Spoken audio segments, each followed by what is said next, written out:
Max D featuring Yuri. Mga Zamora family.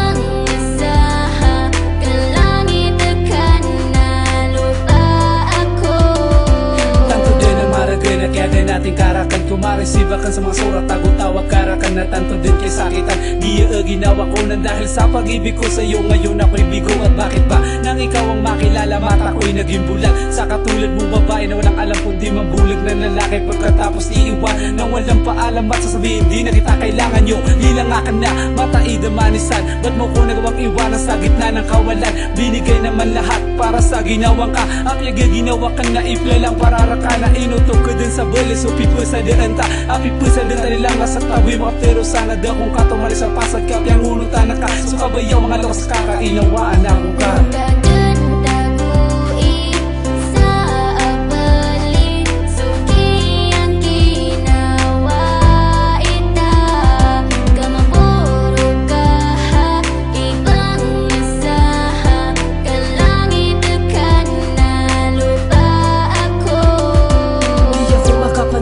Kay wala na, dahil dito sa puso ko di ka pa rin nawala. Bakit nagkaganito na bigla ka na lang nawala? Nakala ko'y habang buhay na lagi ka kasama. Nasayang lang ang pinaghirapan natin dalawa, na dati ay magkayakap na parang mag-asawa. Hanggang dito na lang ba ang ating pagsasama? Na pinangako mo sa akin na kung lang iyong sinta. Dahil sa sinabi lang ng iyong mga magulang na ako'y isang lalaki na wala kayamanan. Hindi mo na kailangan na ako'y iyong sabihan tungkol sa peres mo na talagang ayaw sa akin. Na kahit mahal kita wala akong magagawa. Kahirap tanggapin, masakit mo sa damdamin. Ito na yung huli ko, pasasalamat. Patawarin mo kung hindi tayo karapat-dapat.